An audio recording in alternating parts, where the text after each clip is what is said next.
Alright guys, I'm thinking that there's a really good chance that I am going to permanently, maybe a good chance I'm going to permanently bring back Book Review Fridays.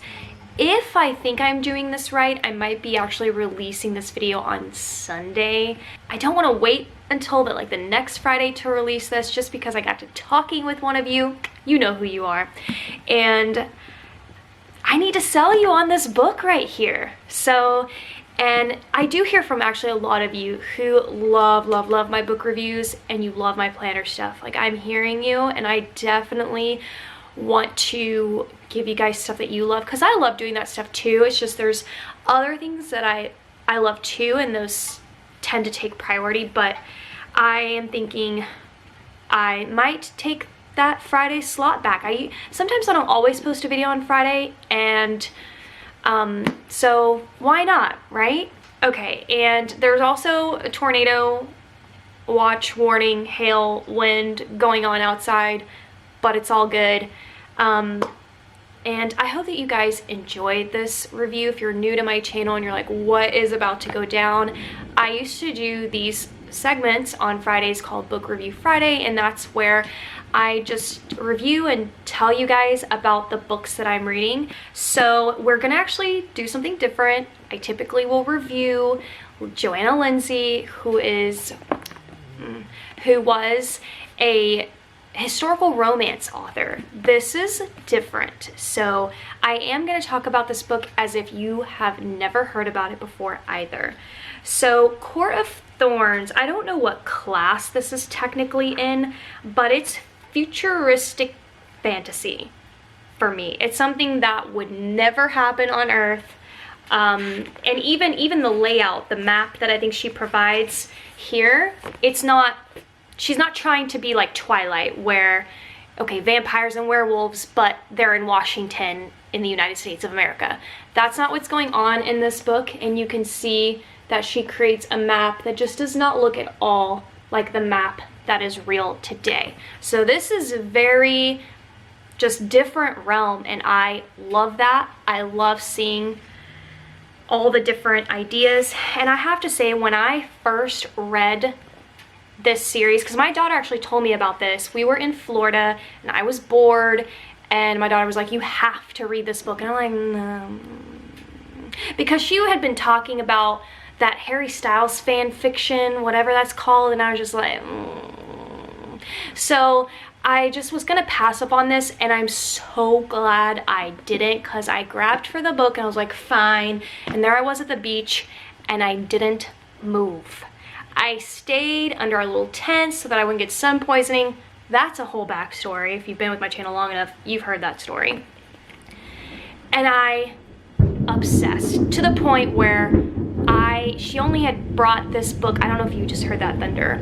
She only brought the first series, but she had like the second and third at home. And I was like, I'm not gonna wait. So I bought it on ebooks on my iPhone and read the whole damn thing.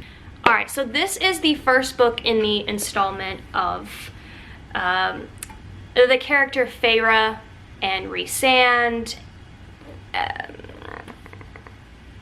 and Tamlyn and all of them.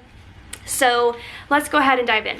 So what you need to know about this, other than the world is different from the world that we live in, it is a story about fairies. It's her take on fairies, and there are humans. She does write humans, and Feyre is a human, and there is a divide between where humans live and then a wall where fairies live. And the humans are very afraid of the fairies, and they're not necessarily known as good people. And also get the stigma of Tinkerbell out of your mind, because that's not at all how she creates these characters. And also, if you're dying to just kind of get a general idea of what you think they could look like after you read it, go onto Pinterest and type Feyre and Tamlyn and all of that in there, and some of those artists have done such a good job of depicting exactly what even I imagined what they looked like. Here's where I just thought she was, the author was brilliant. She wrote the fairies where they have different courts. So this says Court of Thorns and Roses. And each court is different, and each court is ruled by a high lord or a high fae, okay?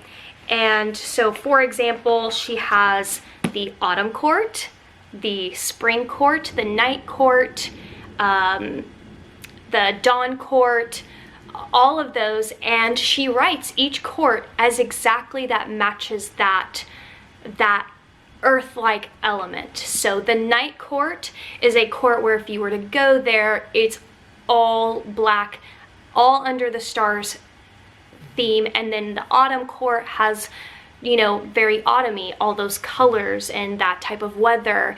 It's just absolutely genius, and I'm obsessed with that concept. She gives each high lord a superpower, if you will. Bending water, bending fire, yeah, and I'll get into each character a little bit further down the line. So basically, the overall gist is that this story is about the main character, her name is Feyre. The other good thing that I love about Sarah J. Maas is there's a page in here where she actually tells you how to pronounce the character's name, which I love, because I do not want to read them in my mind or say them in my mind incorrectly. And the way that she spells Feyre is F-E-Y-R-E, and I would never have thought that that was Feyre. So the story's about Feyre, and she has two sisters and a father, and the mother's gone dead. And basically, she kills a high fae. There's not only like high lords, but then there's high fae, then there's fae, and she kills one of them, but they are disguised as a wolf. So there are also shapeshifters as well.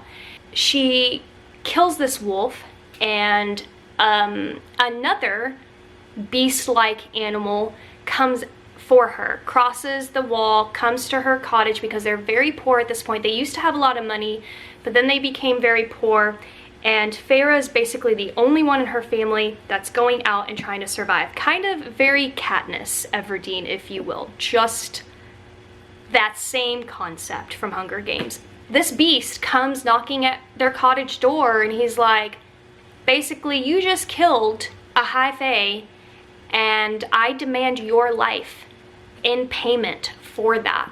She gives herself up for her family. And so she goes with this beast, and he takes her across the wall. And what's really interesting is that at first, I thought that she was gonna do some sort of plot twist and make it kind of like Disney, if you will, because the way that she wrote the Spring Court was very reminiscent of Beauty and the Beast. I got really excited there for a second, so I was like, wow, she's gonna do this little like play on that, but she kind of stopped there. So I found that to be kind of like, I don't think that's a bad thing, but it was just kind of like, oh, I thought you were headed here, but you really kind of weren't. Feyre and Tamlyn. And Tamlyn ends up being the beast that goes and gets her and brings her back to the Spring Court. And so he is actually the High Lord, and he gets out of his beast form, but he's wearing a mask, and it doesn't come off, and that is why I thought it was very Beauty and the Beast-like, because there's a spell on his entire house castle thing, basically, and even all of his servants, all of his, you know, guards, everyone is basically wearing like a domino mask, kind of, you know. They were at a masquerade ball when this was when the curse was basically set on them. What I love about this book so much is that you just fall for it instantly. You fall for Feyre and Tamlyn like that. The way that Sarah J. Maas writes is just, I never saw it coming at all.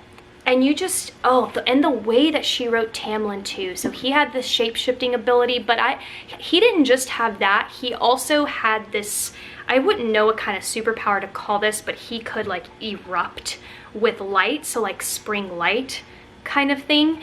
And it could destroy a whole room. Like it would throw wood into splinters, and when he would just get angry, it would erupt. He falls so hard for Feyre. It's just like, oh, it's beautiful. It really is.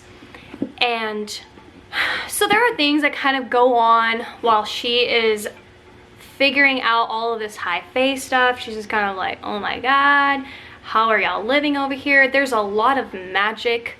Like food would just instantly appear kind of thing. And yeah, so you really get to read about Feyre getting used to the high faes and being human, and her road into falling in love with Tamlyn, because she falls for him too. And also there are love scenes in this that I wouldn't say is like 50 Shades of Grey, but Sarah J. Maas was not intimidated to write you some heated scenes. I will say this just as a mom, I was kind of shocked because I was like, whoa. That was one of the off-putting things. I thought that this book, it's just so hard to give my opinion. I really kind of like to keep that stuff just not, public, but you'd have to read it to kind of understand, but there are some scenes where you're kind of like, a 15-year-old is reading this? But, okay, so just letting you know that it's not 50 Shades of Grey, but it's getting up there. Then we'll skip to the bigger chunk of the story, which is Tamlyn gets taken to Under the Mountain, which is where there is this crazy ass lady named Amarantha. Feyre decides that she's gonna go under the mountain for him, which is so epic because in her like thing she wrote, for Josh, because you would go under the mountain for me, I love you. I'm assuming Josh is her husband or her guy or whoever. But after you read this, you're just like, oh my god, because Feyre goes under the mountain for Tamlyn, and she's just human. She's nothing. Immediately takes a hold of Feyre and knows that she'd been residing with Tamlyn because she'd been trying to find this girl because she could read thoughts or something. I'm not really sure. She wasn't a high fae, because you can't have high ladies. You can only have high lords. So not like a king but no queen kind of thing. Tamlyn, so Amarantha has made Tamlyn like her little bee. She makes him sit on the throne next to her. He's basically no emotions. He sees Feyre, but he doesn't like react. The way she wrote this was so good. It's one of those books where you go back and reread it because you totally missed all the things that she was hiding, and you're just like, oh no, you didn't. But it really, her writing is just, it's epic. I will say this, hands down, this is the best book I've ever read in my entire life. The whole series, the whole thing. There's nothing that has measured up to it. No Twilight, no Hunger Games, no PETA, nobody can touch, in my little opinion, can touch this series. She gets captured as a prisoner, and she tells the crazy lady, tells Feyre, you have to solve this riddle and I'll immediately let you go and let everybody go. But if you can't solve it, you're gonna stay here and you're gonna have 3 trials, and if you don't either solve the riddle or pass the 3 trials, you dead. So she tells her the riddle, but she can't figure it out. So she goes, to a jail cell, and she has to face her first trial. Wow, it's just a wow. It's a wow book. The characters, you fall in love with Tamlyn, and you will fall in love with him so hard. We will talk about that in the second book. So when I do the review for the second book, which is A Court of Mist and Fury, if you loved Twilight and you loved Hunger Games and the Selection series, that's nothing. When you read this, you'll be like, you'll look at Twilight like, oh, that's all you could muster up? Sarah J. Maas just took this thing to a level that is unreal, unbelievable, and I'm honestly jealous. I'm jealous. I don't know what to say. I envy her writing skills and her mind and her ideas, and she's done more than this, but holy moly did she start off with a bang. And like I said, it's only when you read the second book that you're like, wait, what? And you go back and you read the first one. Her going into that mountain for Tamlyn and how much she loves him, oh, it's everything. I feel like I've really emphasized how good this series is. I was probably over the top and I was a little excited. It's just so easy to talk about this series, and I wouldn't be surprised that if you guys read this, that you would be eagerly talking to it with your friends or your spouse or whoever, because you can't just keep this to yourself. It's so incredibly good. Anyway, that's my recommendation. It is definitely a thumbs up, and I hope you enjoy it as much as I do. And I just want to say thank you to all of you who support and love me. It's almost as if you're going under the mountain for me too. Thank you.